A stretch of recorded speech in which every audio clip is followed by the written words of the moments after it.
Boa tarde. Temos então a primeira sessão deste curso com o título Sistema Filosófico de Pietro Baldi e sua comparação com a Teosofia. Esta comparação será feita sobretudo no final, embora aqui e acolá no decorrer das sessões, possivelmente, direi mesmo provavelmente, aconteça que, implícita ou explicitamente, referiremos algumas semelhanças e também algumas diferenças. Bom, e nesta primeira sessão faremos uma introdução ao tema, falaremos um pouco da vida do Pietro Baldi, da vida e da sua natureza pessoal, individual, já agora, caracterizando como um homem notável que, a meu ver, foi. Falaremos dos seus livros, não só listando-os, comentando todos em geral, mas especialmente aqueles que consideramos como mais importantes, mais representativos. E, finalmente, faremos uma breve síntese final do seu sistema filosófico, que depois desdobraremos nas 10 ou 11 sessões restantes. Quero, antes de começar, lembrar para alguns, e referir para outros, que são menos, que saiu no princípio da semana passada este número 43 da Biosofia.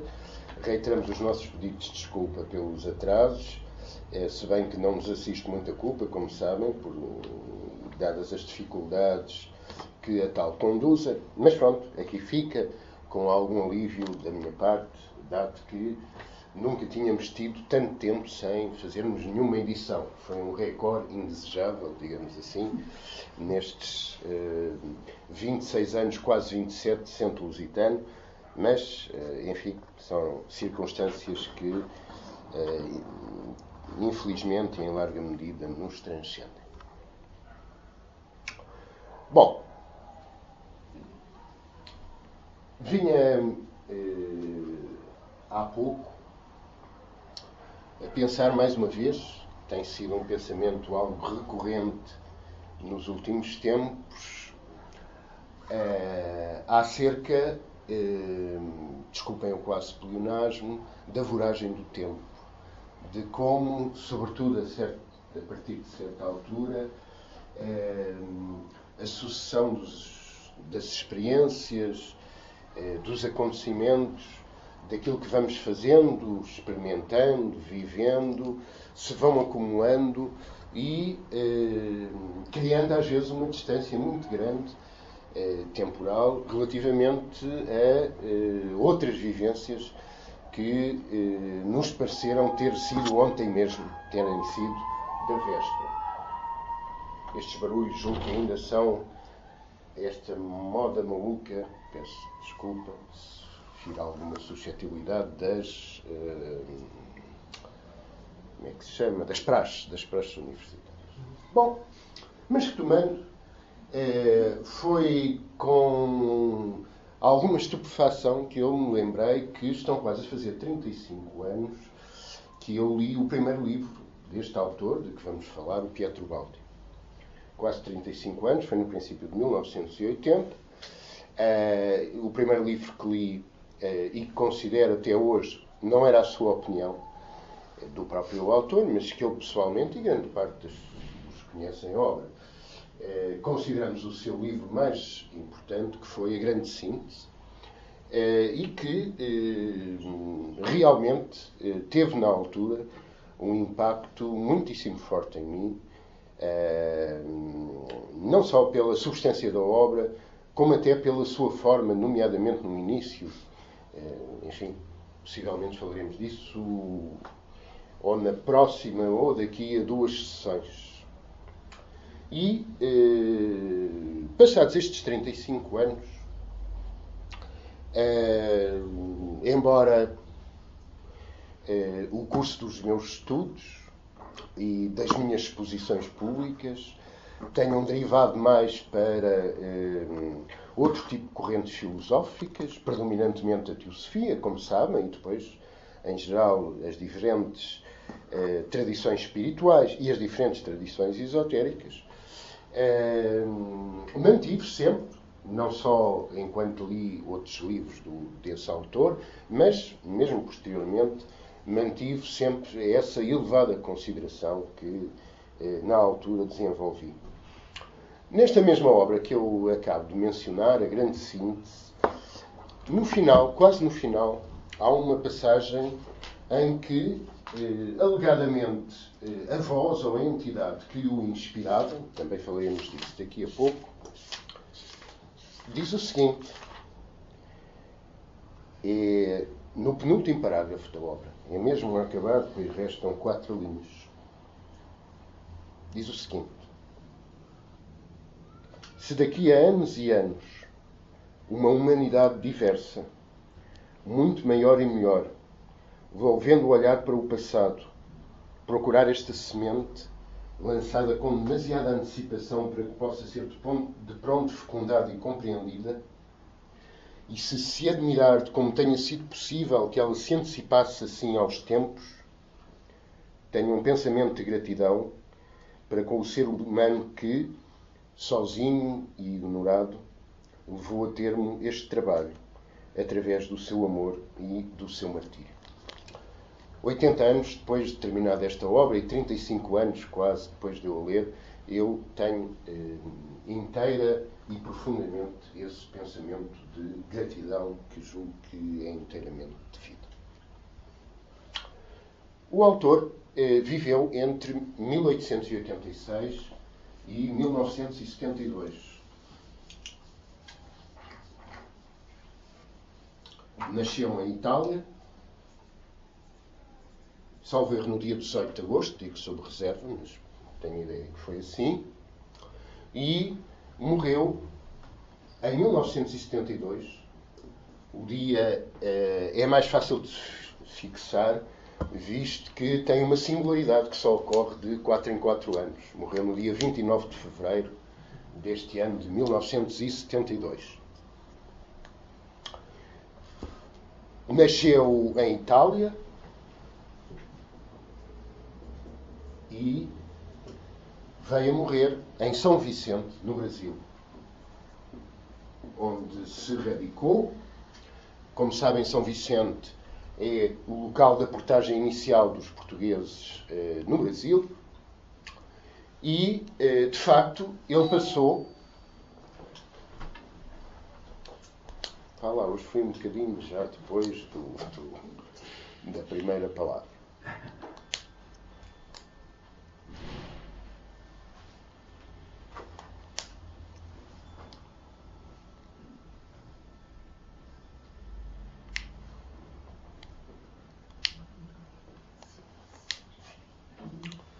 Ele passou com efeito no Brasil os últimos anos da sua vida, ou seja, foi para ali em 1951, já com uma idade relativamente avançada, não era um jovem, estava a fazer 65 anos, e aí escreveu metade da sua obra de 24 livros, que já referiremos daqui a pouco. Aliás, a sua obra pode, em todos os sentidos, dividir-se praticamente ao meio. Ele escreveu 12 livros em Itália e 12 no Brasil.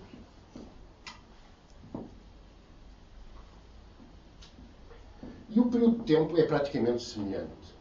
Entre 1932 e 1951, cerca de 20 anos em Itália, e entre já o final de 1951 e o princípio de 1972, portanto também grosso modo 20 anos no Brasil. Como veremos daqui a pouco, a sua obra, há várias divisões, divide-se em 2 metades, a chamada obra italiana, justamente por ter sido produzida em Itália, e a chamada obra brasileira, por ter sido escrita já neste último país. Vale a pena fazer algumas referências gerais à sua vida. Como sabem, não é uma coisa que nos seja habitual, mas há um ou outro aspecto que ajuda a compreender melhor a natureza da obra e de quem a escreveu. O Pietro Baldi nasceu num meio abastado. Sobretudo a sua família materna era uma família da nobreza italiana. No entanto, apesar de ter nascido num meio privilegiado, abonado e privilegiado, ele, no fundo, não se prevaleceu desse aspecto. Licenciou-se em Direito, profissão que nunca exerceu, acho que fez bem. Tinha também estudos universitários em música, mas, não obstante essa licenciatura em Direito, e não obstante a riqueza acumulada pela sua família, ele, enquanto viveu em Itália, vivia modestamente das aulas que dava, das aulas de inglês. Ele dominava muitas línguas, além do italiano, bem entendido, o inglês, o francês, o alemão, o espanhol, o português, e também aquelas línguas chamadas mortas, como o grego e o latim. Bom, só ali o nosso amigo António José é que lhe poderá levar a palma, sem falar no nosso amigo Gino Arajadás, a vice-presidente da Sociedade Teosófica, que se conta, conhecia um bocadinho de espanhol e chegou a Portugal e no dia a seguir deu uma conferência em português. Enfim, não seria um português assim muito perfeito, mas, enfim, não deixou de criar alguma estupefação naqueles que o ouviram. Adiante. Ele fez um voto de pobreza à maneira franciscana, distribuiu pela família a herança que o pai lhe deixou após a sua morte. Naquela altura, como sabem, as mulheres não tinham direito a herdar nada, nomeadamente a sua mãe sobreviva, e, portanto, deu aulas modestamente, vivia num quarto de pensão, primeiro na Sicília, num primeiro ano.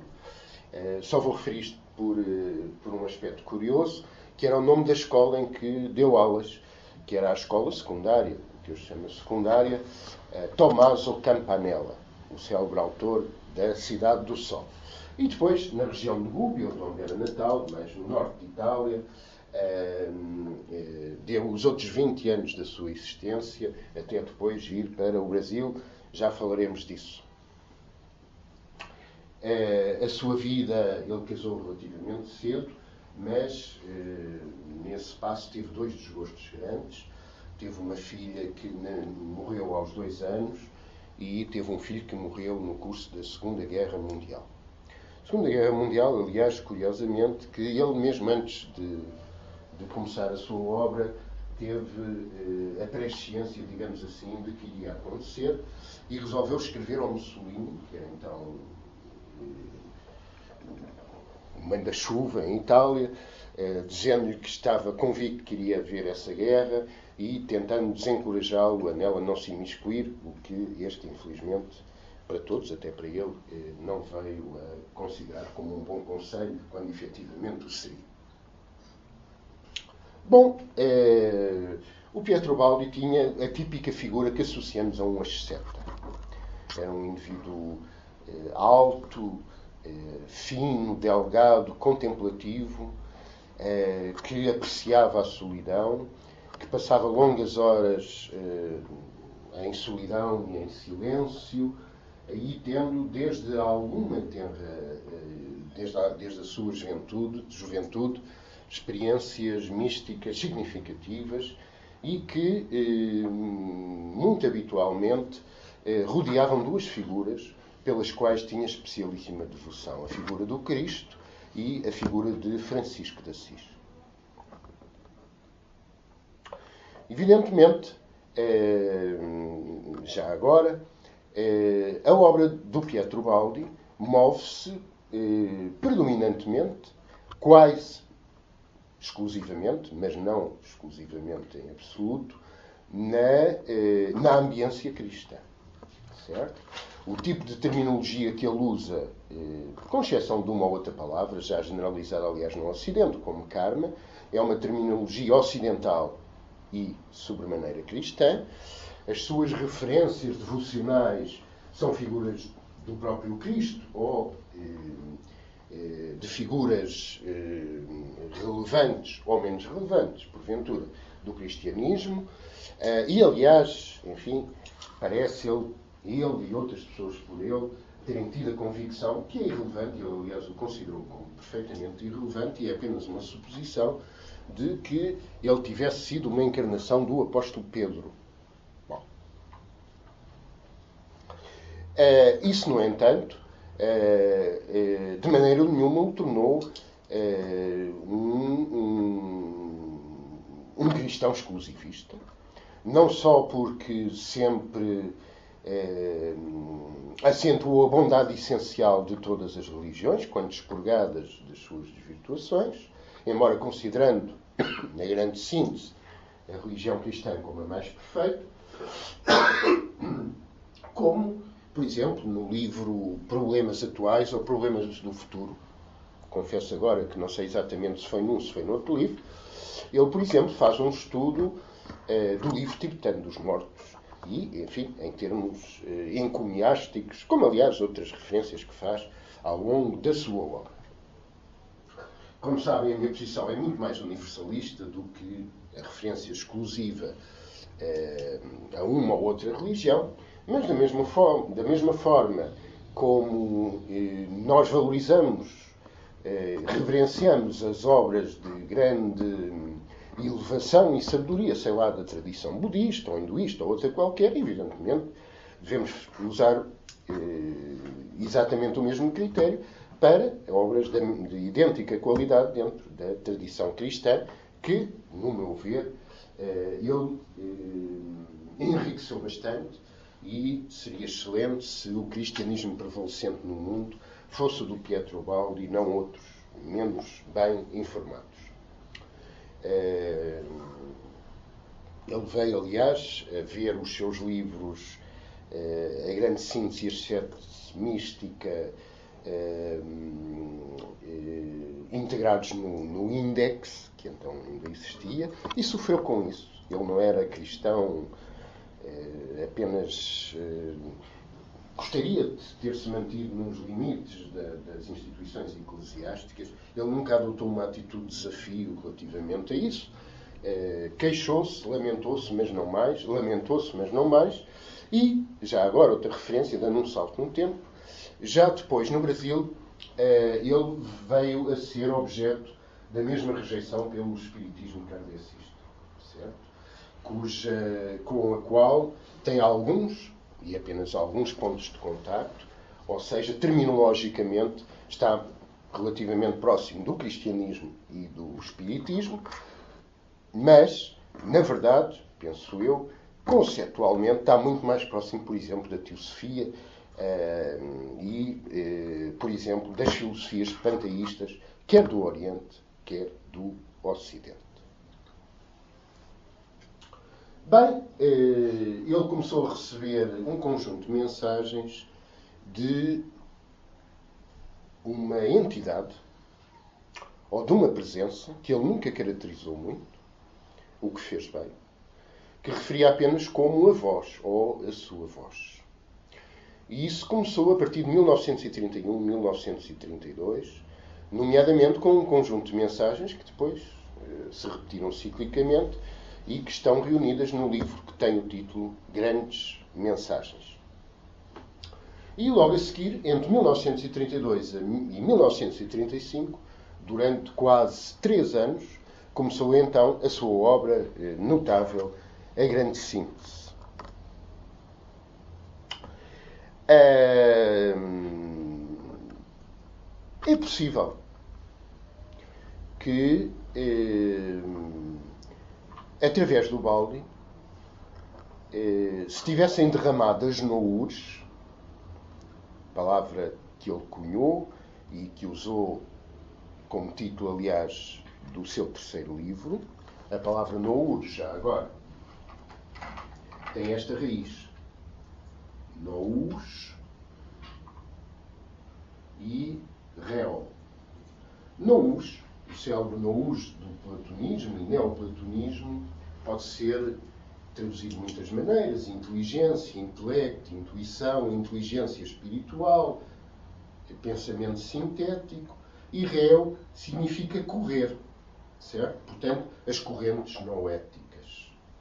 É possível que tenham vindo, há alguns indícios de que assim possa ter sido, de um verdadeiro mestre de sabedoria e compaixão, de um dos mahatmas e provavelmente de um dos mahatmas e possivelmente de um dos mahatmas conhecidos especialmente no âmbito da teosofia.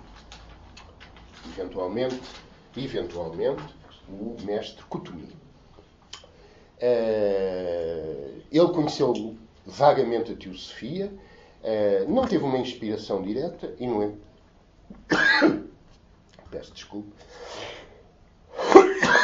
e, no entanto, produziu, por outra via,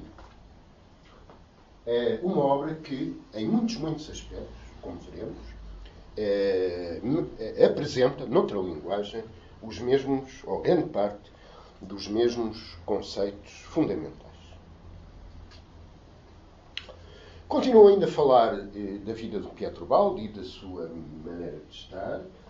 Ele foi para o Brasil com a promessa de que poderia finalmente, e repare, ele tinha 65 anos, não era um jovem, dedicar toda a sua vida apenas a escrever. E que haveria pessoas que o ajudariam a tal.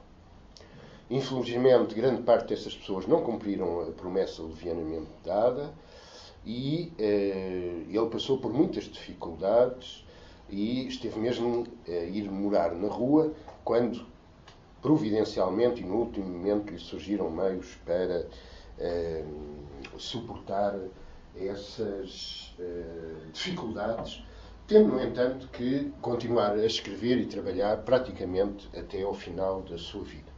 Isto já numa idade avançada, quando, enfim, as forças vitais naturalmente são menores. E aquele pensamento de gratidão, que há pouco referimos, torna-se muito visível quando olhamos, quando tomamos conhecimento para a maneira como ele escrevia as suas obras. No frio de Gubbio, em Itália, num mero quarto de pensão, sem quaisquer comodidades, ou sempre à noite, depois do horário de trabalho e quando tudo sossegava, e o mesmo no Brasil, já com o peso de uma idade crescente. E foi, de facto, isto foi escrito em 35, o que li há pouco, mas 37 anos depois aplicar-se-iam ainda muito mais as palavras que diziam que escreveu uma obra através do seu humor e do seu meio. É uma personalidade, para mim, extremamente simpática, com o seu quê, talvez, nisso da afinidade latina, de um homem caloroso, afável,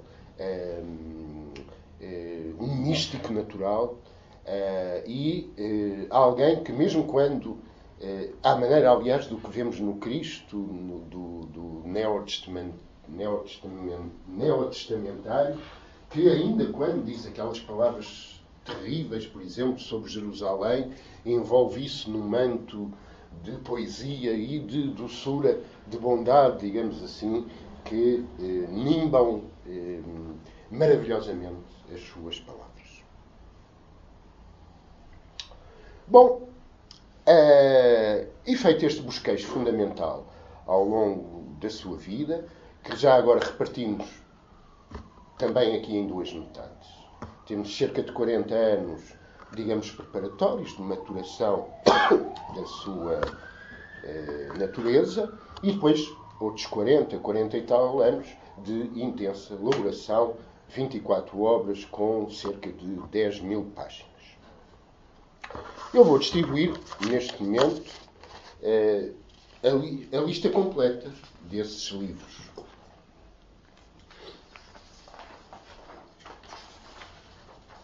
Vou deixar aqui alguns, por exemplo, Maria José, isso talvez não chegue, mais tarde.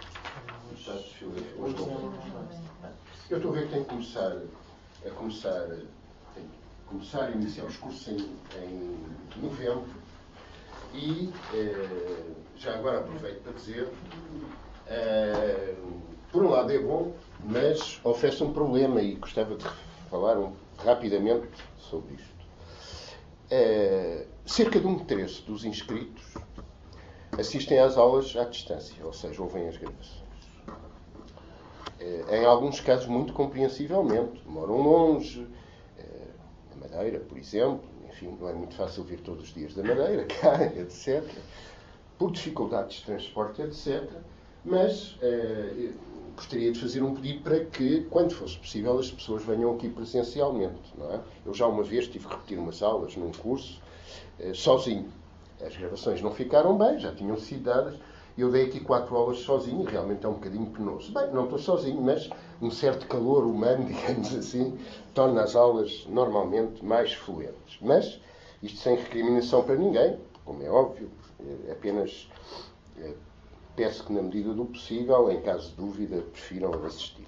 Ora bem, temos em questão aqui estas 24 obras do Pietro Baldi. Eu julgava ter aqui um pouco, mas também sobra, não é preciso. Estas 24 obras que, dentro de poucas semanas, teremos aqui disponíveis na livraria. Todas elas. Enfim, houve algumas dificuldades no envio desde o Brasil, visto que cá desapareceram, mas já vêm a caminho e, enfim, 2, 3 semanas, julgo, estarão cá, o que consideramos algo de excelente, porque os livros do Pietro Baldi, pura e simplesmente, tinham desaparecido de Portugal.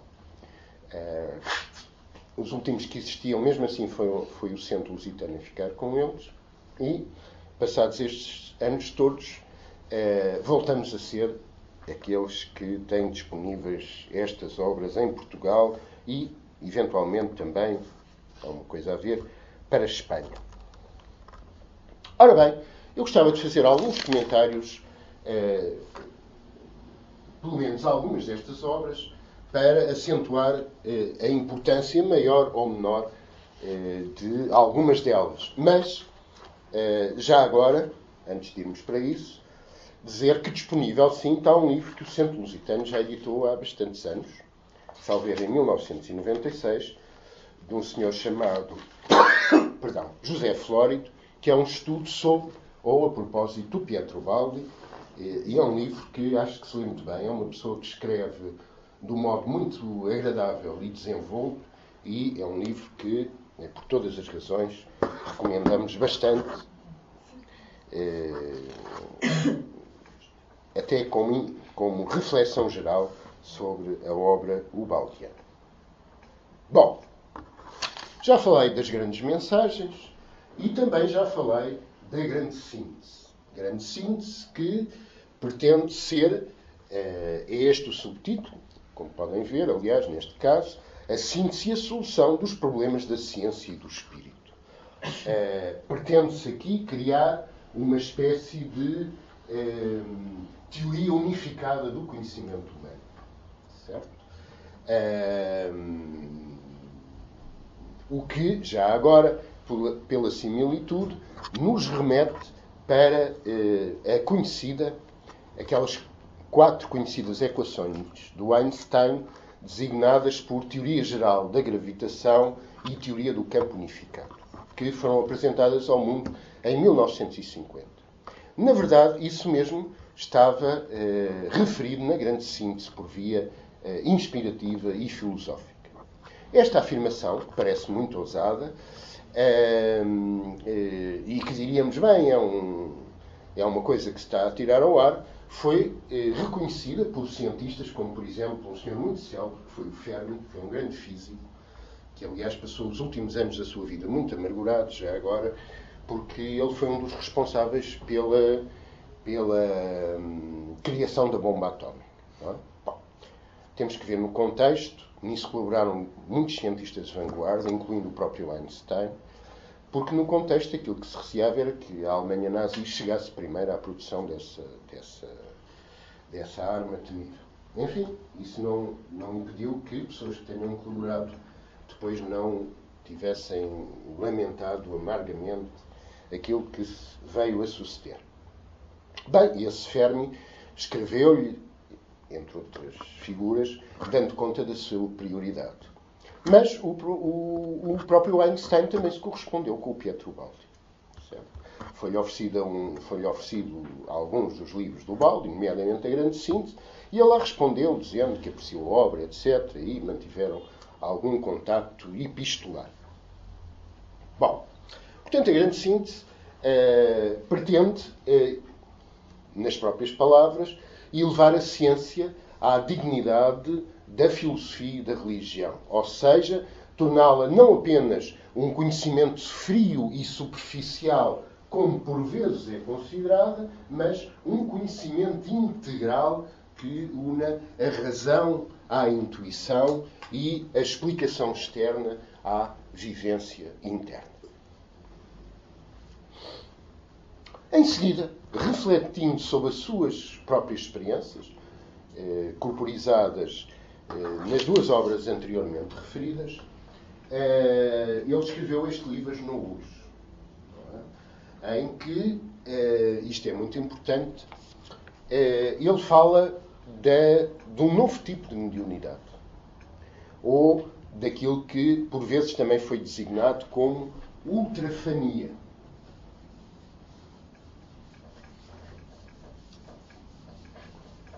E que nos merece que nos detenhamos um pouco. Já agora, ultrafania. Fania significa manifestação, demonstração, às vezes aparição, uma hierofania, por exemplo. E ultra, superior, não é? Mais elevado. Portanto, uma manifestação, uma demonstração, uma expressão de mundos mais elevados. Bem, ele falou, em algumas das suas obras, no método de mediunidade. Mas esta mediunidade é, e foi por ele claramente distinguida, da mediunidade comum. E reduzida, enfim, e reconduzida ao seu sentido etimológico de ser um mediador. Mas não, como na generalidade das experiências mediúnicas, um mediador inconsciente e passivo. Ele rejeitou as escritas automáticas, as perdas de consciência, os fenómenos materiais e espetaculares e, enfim, um certo tipo de teatro que às vezes acompanham certos meios do espiritismo. E falou nas Noos como a recepção, através de uma mente desenvolvida e de uma intuição desperta, das correntes espirituais, das correntes de inteligência espiritual, as tais Noos, que estão sempre presentes no mundo. Elas integram, na verdade, a alma do mundo. E cabe a cada indivíduo esforçar-se, aprimorar-se, ética e mentalmente, para ter acesso a essas Noos. Ter-lhes acesso é, portanto, uma conquista positiva e não uma coisa que se tem de forma passiva, através da perda da consciência. Pelo contrário, está aqui em causa a expansão, a elevação da consciência. De resto, eu julgo que há um ponto do programa sobre isso e não nos alargaremos. Um dos muitos pontos valiosos da obra de Pietro Baldi, e que continua a ter hoje, e talvez mais hoje do que no tempo em que foi escrito a sua obra, plena aplicação, é a distinção entre supraconsciente e subconsciente. Ele diz, e bem, há a consciência comum da humanidade. Uma consciência racional, mas uma consciência voltada para as coisas superficiais, aparentes e parciais. Peço desculpa que vou reescrever isto. Este é o nível de mentalidade, é o nível psíquico comum. A consciência comum, a consciência normal. E depois há duas zonas que se podem considerar como de inconsciente e que às vezes se misturam como se entre as duas não houvesse uma grande diferença. Temos a zona inferior à consciência normal. A infraconsciência.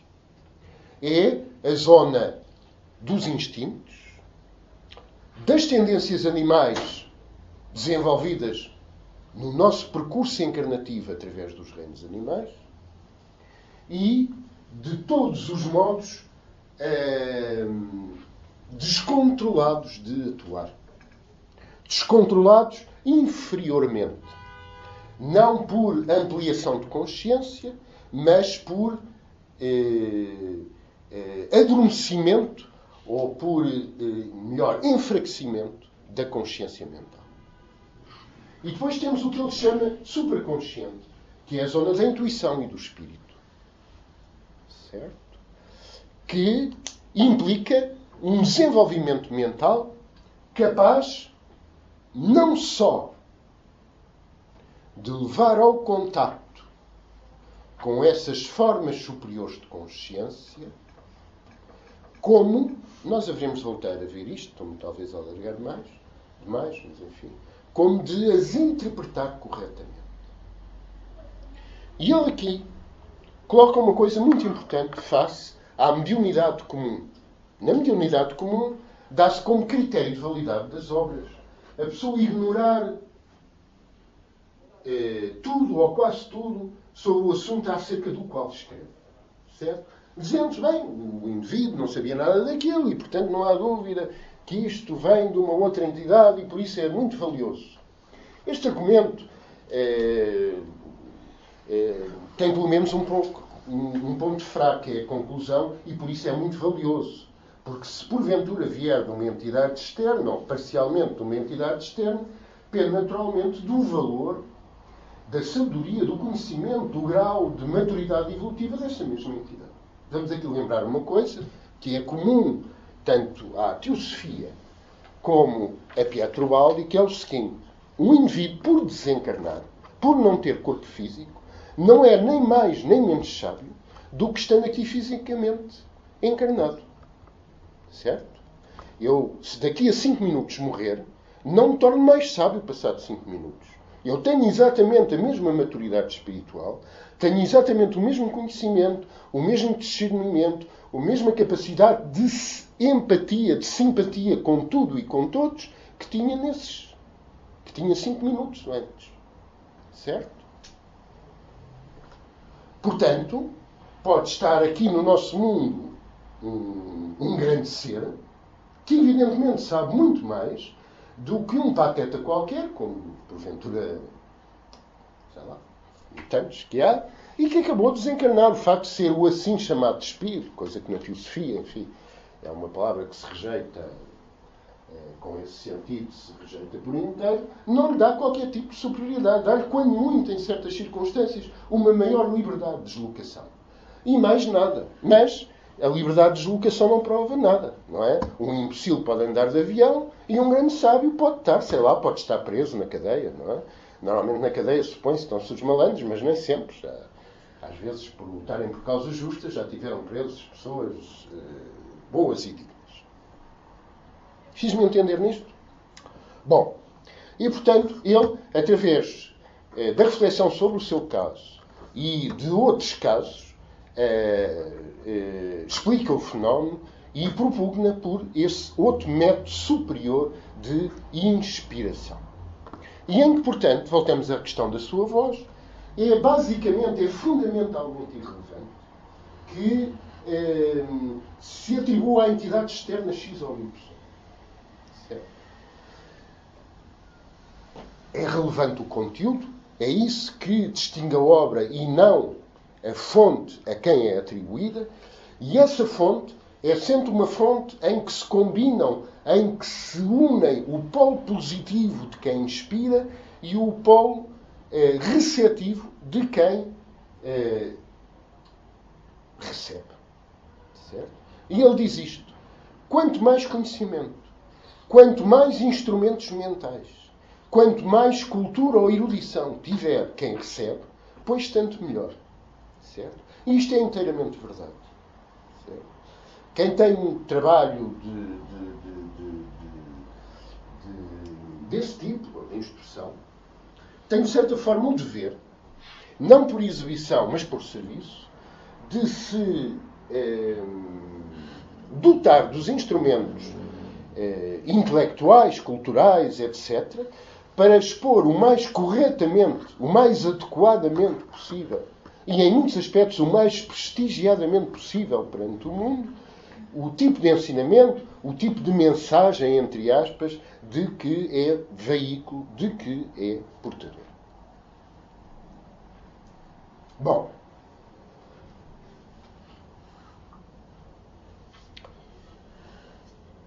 eu não vou falar de todos os livros, não obstante todos eles merecerem alguma referência, mas depois alargar-me-ia neste tipo de considerações. Este quinto livro, A História de um Homem, faz o relato dos seus primeiros anos de existência, incluindo já os da produção da obra, as suas reflexões sobre a condenação pela Igreja Romana das suas obras anteriores e traçam enfim, não dizendo que é ele, mas sendo evidente, mostra traços da profundidade de reflexão, dos embates com o mundo e de uma coisa muito importante e que perpassa na obra do Ubaldi de várias maneiras, e também dedicaremos uma aula a isso, que é justamente duas coisas. É o embate interior, a verdadeira aprendizagem e a verdadeira evolução significa uma luta dentro de nós. Uma luta entre o homem novo que nasce e o homem velho que pressente que vai morrer e que luta pela sobrevivência. E isso significa dor, significa conflito também. Certo? É através do conflito, eis aqui também um conceito de certa forma teosófico, que chegamos a uma harmonia mais elevada. E segundo, vou agora em diagonal, isso, por exemplo, aparece muito nestes dois livros que vemos aqui já na segunda metade, A Grande Batalha, Evolução e Evangelho. São livros que se leem bem, muito bem. A Grande Síntese não é um livro que se leia assim a correr em meia dúzia de dias. Não assim como, por exemplo, estes que estou a referir. Que é o embate com o mundo. Entre o que ele chama dois biotipos diferentes. Ele chama-lhe o evoluído e o involuído. Não é? O indivíduo com o que ele chama a ética do Evangelho e o indivíduo com a ética do mundo. E o choque, que em tantas circunstâncias é inevitável, porque eles veem, respectivamente, o mundo do avesso. O que um considera importante, o outro nem repara. O que um considera valioso, o outro despreza e vice-versa. O que um despreza e nem repara é aquilo que o outro considera valioso. A Nova Civilização do Terceiro Milénio, curiosamente, foi o seu sétimo livro. Curiosamente. Bem, ele apresenta aqui, acabamos de falar disso, o biotipo, o tipo biológico humano do futuro, e diz, bem, em grande medida, esta obra que estou a produzir, ou em cuja produção colaboro, tem como objetivo não só dar uma explicação completa de tudo quanto é, de tudo quanto existe, mas de lançar os fundamentos e definir o tipo humano característico de uma nova civilização, aquilo que ele chama a nova civilização do terceiro milénio. Ou seja, o homem do futuro. É este o tipo superior de profecia, já falámos disto em muitas ocasiões, que não é a profecia dos acontecimentos que vão ser assim ou de outra maneira. Certo? Não é profetizar que amanhã vai chover ou daqui a um ano. Até porque em todo o caso choverá. Certo? Mas é antecipar um dever ser. Um dever ser mental. Um dever ser psicológico. Um dever ser ético. Um dever ser de postura interior e de postura exterior perante o mundo. Esse é que é o verdadeiro e útil papel de um profeta. Este livro, Problemas do Futuro, em que ele, nomeadamente,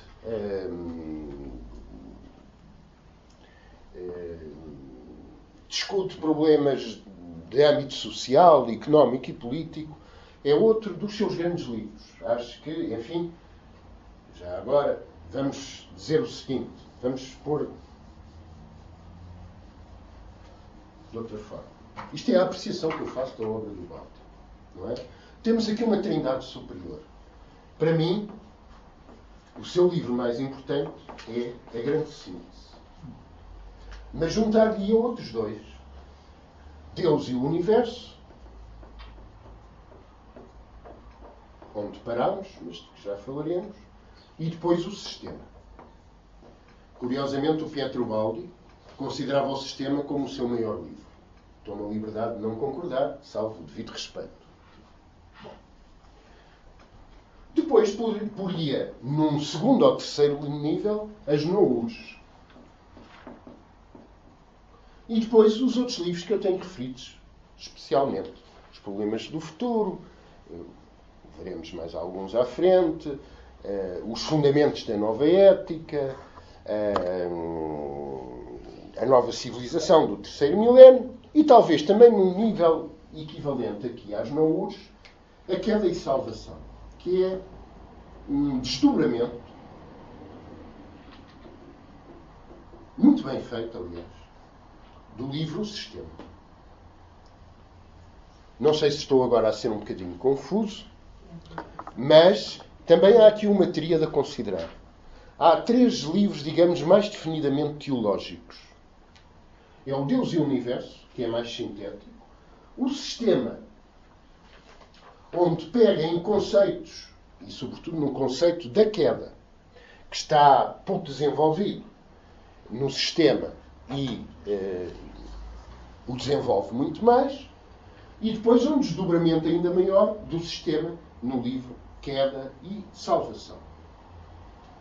Todos estes livros serão por nós referidos, outros, nos 24, porventura não referiremos nenhuma parte, porque, enfim, é impossível fazer tudo, pelo menos no âmbito de um curso. Este livro, Deus e o Universo, é, digamos, um tratado de teologia que ele procura sustentar com fórmulas matemáticas e geométricas, o que nos evoca, já agora, a tradição pitagórica, a tradição platónica e, por que não, antes pelo contrário, sim, a obra de Spinoza, com a sua ética demonstrada à maneira dos geómetras. Ele tentou, ao longo da sua obra, sempre tornar as coisas do âmbito da filosofia e da religião, assentá-las numa base científica, numa base racional, unindo duas metades que muitas vezes são consideradas separadamente e até de forma antagónica. Isto, Deus e o Universo,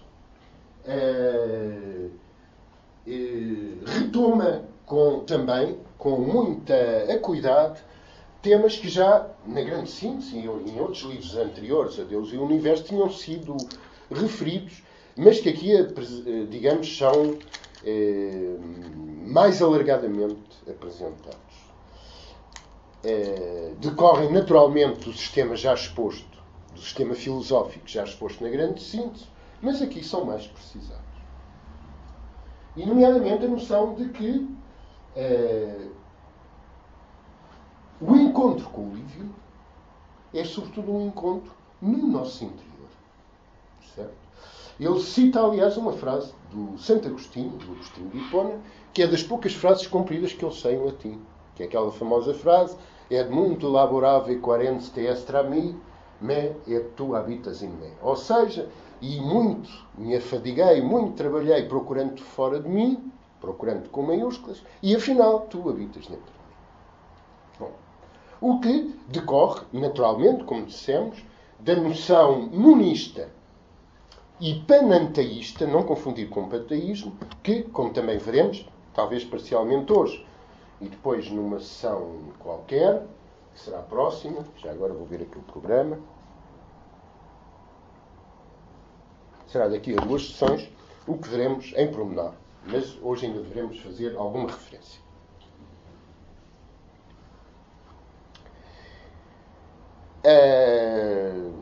Este livro comentário, já agora, tem a opinião de várias pessoas, algumas conceituadas de outras áreas de conhecimento, e nomeadamente do Einstein, já que falámos nisso, acerca da obra de Ubaldi, obra que então ia à metade.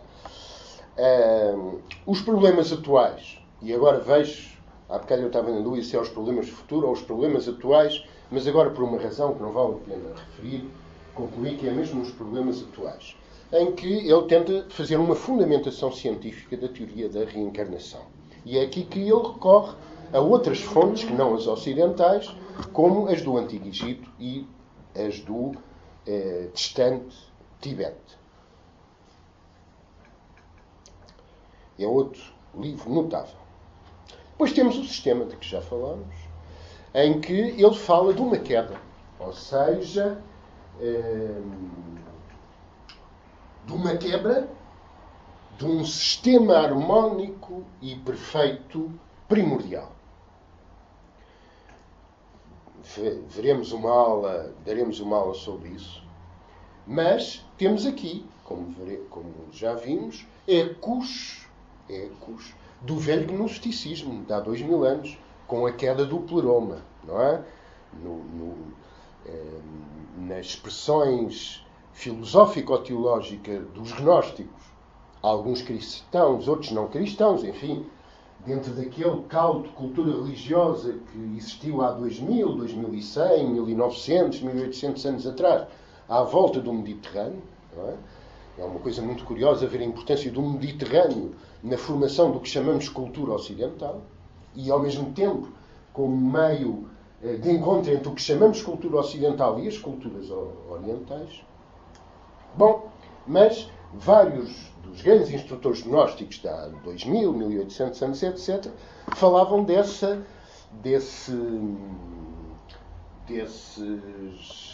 distúrbios no pleroma que levaram à queda e ao surgimento do mundo material, deste mundo degradado no qual estamos aprisionados. O conceito ubaldiano, dito de outra forma, veremos depois, faremos a comparação, tem alguns pontos de semelhança com isto e é curioso esse ressurgimento, digamos assim, passadas, de outra forma, passadas tantas centenas, quase 2 milhares de anos. Bem, a lei de Deus e a técnica funcional da lei de Deus, ou pelo menos a lei de Deus, é dos seus livros mais simples. Por uma razão, aliás, fácil de compreender, ele resume aqui pequenas palestras que ele fazia numa rádio brasileira, não é? E, portanto, aquilo eram pequenos apontamentos para um público heterogéneo e, naturalmente, ele tentava ser o mais simples, o mais acessível possível e, portanto, é dos seus livros com concepções globais daqueles que são de mais fácil leitura. Já falámos do livro Queda e Salvação. O livro Princípios de uma Nova Ética é outro livro muitíssimo importante. Fala não apenas da questão da ética, mas de duas coisas. Novamente, de outra forma, da questão das NUs, ou seja, do modo como isto depois é continuado, aliás, no livro seguinte, e vou usar uma frase que é justamente o seu título, da descida dos ideais sobre a personalidade humana aperfeiçoada, sublimada. Ele põe muita ênfase na sublimação, em dois tipos de aprimoramento, mental e ético. E não pode haver apenas um. E isto, deve-se dizer, subscrevo inteiramente e a teosofia também o subscreve. Não é? Um indivíduo que se desenvolva apenas eticamente, mentalmente, mas não ética e sentimentalmente, digamos assim, tem apenas uma perna. E o que se desenvolve apenas deste outro lado também só tem uma perna. Bem, lá podemos andar só com uma perna, mas todos sabemos que andamos muito melhor com duas pernas, ou fazemos muito mais coisas com dois braços do que apenas com um. E, portanto, os conflitos, tantas vezes existentes no mundo, entre as pessoas que se arrogam da sua grande intelectualidade e desprezam as pessoas mais sensíveis e tal. Ou vice-versa, os que dizem, não, esses é lá elucubrações mentais, é preciso sentir muitas coisas e tal. São insensatos, porque é a melhor combinação de ânimos que devemos procurar. Bom, e finalmente, o seu 24º livro, o Cristo, que tem uma edição lamentável, devo dizer, é que eu conheço, porque está, é o seu livro em português, pior em termos de redação. Não sei o que é que aconteceu, evidentemente, e sobretudo nos primeiros anos, ele não dominava bem a língua portuguesa, não é? Uma coisa é falar, mas, como todos sabemos, é preciso muito tempo num país e mesmo assim há sempre coisas que se caem. Ora, este livro realmente não deve ter tido uma revisão cuidado, ou então estas coisas acontecem, ou então, sei lá, não foi a última prova e está assim um bocadinho macarrónico, com muitas palavras repetidas, com falhas, etc. É uma pena. Talvez já tenha havido reedições que tenham corrigido esse livro. Mas foi o seu último livro, e um livro em que ele pôs todo o empenho, combinando a sua devoção à figura de Cristo. Vou fazer aqui um parênteses que não vou desenvolver, pelo menos hoje. Ele fala sempre em Cristo. Ao longo de toda a sua obra, ele só uma ou duas vezes é que fala em Jesus. Certo? A sua referência é ao Cristo, não a Jesus. Combinando, dizia eu, essa sua reverência com a apresentação de Cristo, de certa forma um Cristo cósmico, como a pedra angular, não do sistema, mas a pedra angular do processo de redenção e de reconstrução do sistema, isto é, da harmonia, da perfeição primordial que se havia quebrado. É claro que um ponto que teremos de discutir muito aqui, muito, enfim, um bom bocado, é se essa queda era uma queda evitável ou se tinha mesmo que existir. E até que ponto é que é uma queda real? Ou é apenas uma queda aparente? É apenas a ação de Maia que cobre aquilo que é sempre absoluto e eterno. Não é? Embora grande parte da sua apresentação seja mais literalista e fale numa queda efetiva, num colapso, digamos, dimensional, ele, por outro lado, diz, bem, o mundo é o divino plasmado na matéria. Certo? O que, já agora, por analogia, corresponde ao conceito de Maya, por exemplo, no hinduísmo. Não é? Maya é o quê? Maya é o instrumento criador de Brahman, do divino. Não é? A ilusão é que cria o mundo material e o mundo das dualidades, sujeito, objeto, etc. O mundo da diferenciação, o mundo da não unidade, ou da aparente não unidade. Quais são, então? Estou sempre de chato, não?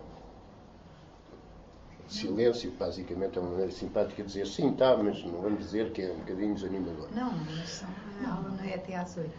É até às 8h20. Ah, é? É. Mas se alguém quiser sair... Não, na minha cabeça era 8, está bem, está bem. Dá. Então, proponho nestes minutos finais fazer um guião dos conceitos fundamentais, das preocupações fundamentais que encontramos na obra de Ubaldi. Primeiro,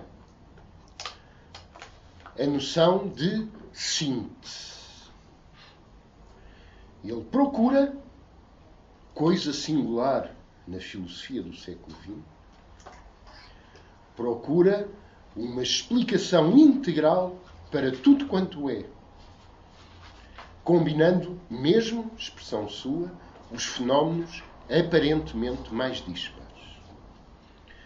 Nisto, ou melhor, esta é uma das razões porque nós valoramos aqui altamente a filosofia do Baldi. Como valorizamos as filosofias, as tradições filosóficas e religiosas têm um conceito global sobre o mundo. Eu há pouco disse coisa singular na filosofia do século XX. Com efeito, a partir dos grandes sistemas do idealismo e panteísmo alemão do século XIX, a filosofia enveredou por caminhos que, salvo o devido respeito e melhor opinião, como se diz em direito, STRMO, não é? Desistiram de concepções globais. Não é? E cada vez, novamente, salvo o devido respeito e melhor opinião, estudam coisas mais cingidas, mais pormenorizadas, mais destituídas de qualquer conceito geral sobre o universo e sobre a existência. Segundo, o monismo, ou seja, tudo partilha, tudo é a mesma substância. Deus é o grande todo. Embora isto não seja um conceito inteiramente panteísta, mas mais propriamente panenteísta, porque ele diz o seguinte: Deus é o grande todo manifestado na sua imanência, mas transcende esse todo, ou seja, tem o seu próprio centro de consciência mais além do todo manifestado no seu aspecto transcendente. Falaremos disto numa sessão em especial.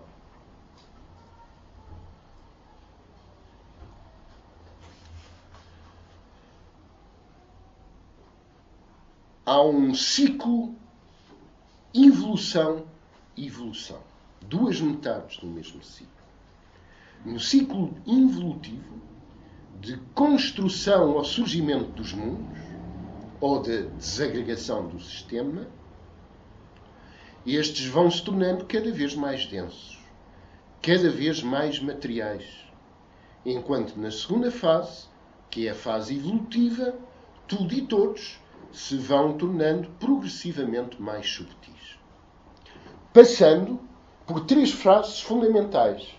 Mas depois, em outros livros, como A Queda e Salvação, ele desdobra isto mais e lá vamos ter ao tal septenário.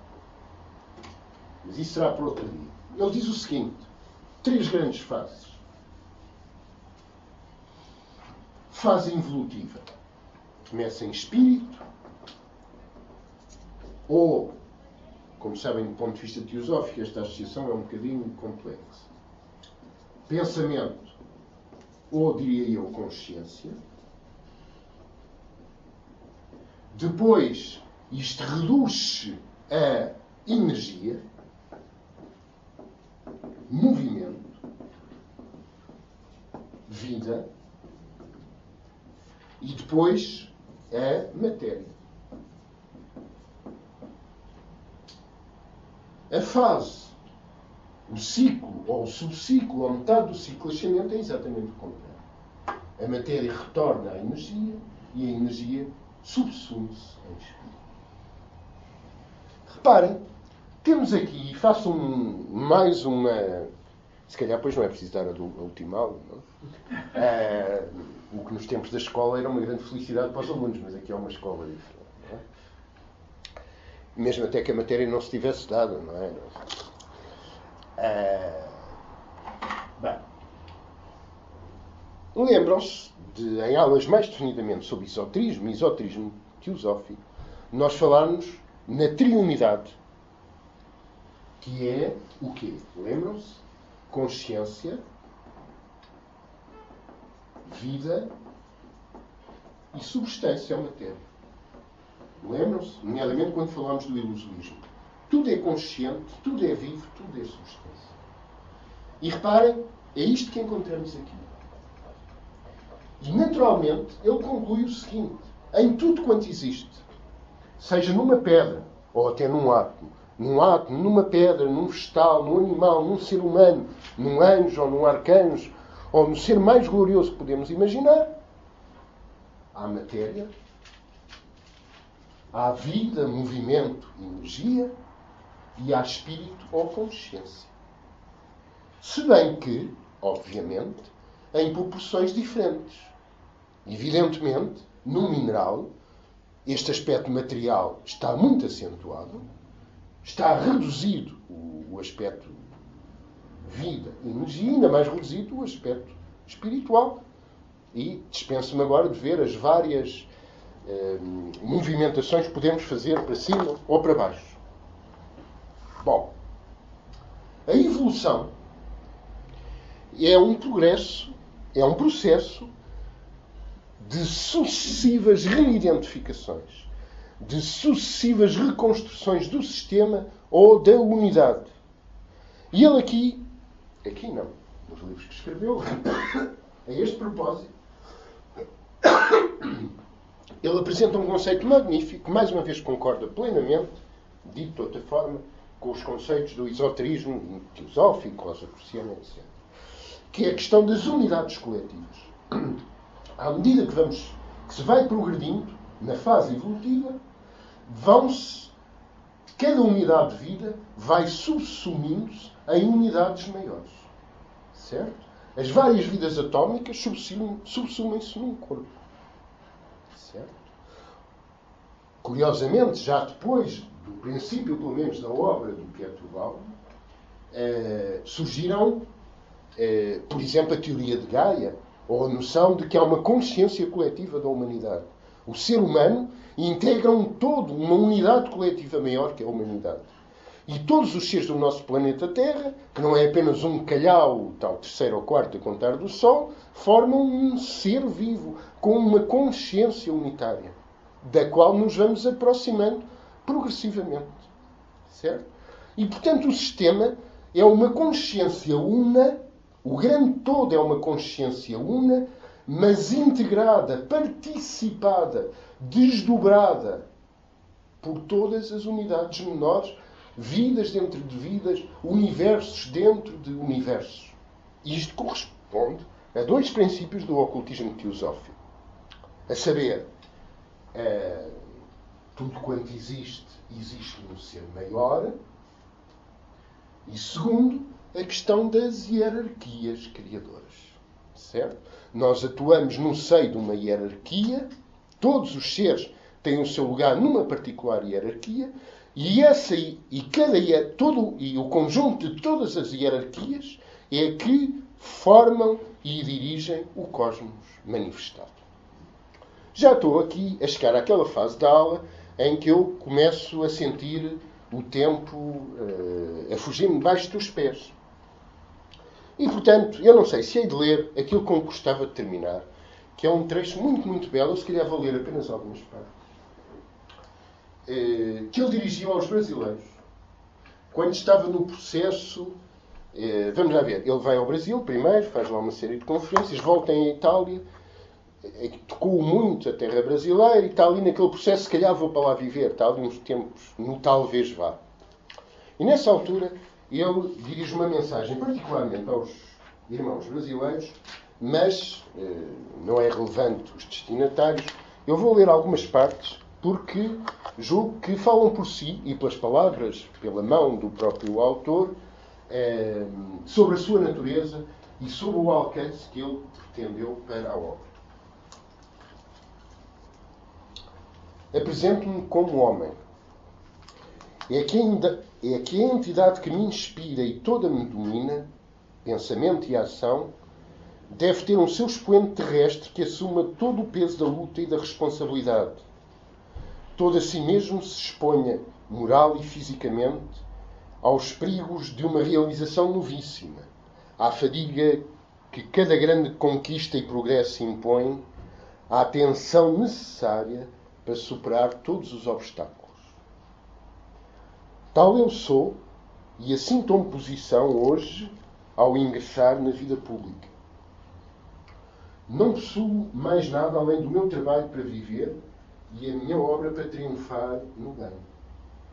Mas dentro e acima de mim troveja uma voz tremenda que me arrasta e arrastará a todos irresistivelmente, voz à qual eu escuto e à qual devo, entre aspas, obedecer. Tal eu sou, o servo desta potência, o servo de todos, a serviço de todos, para o bem de todos. Nada mais me pertence, mas alma e corpo, eu pertenço ao bem da humanidade. Deverei ser o primeiro no trabalho e na dor, na fadiga e no perigo. E o primeiro serei nesse caminho e consumir-me-ei até à última dose da minha energia, até ao último espasmo do meu tormento, até à última explosão da minha paixão.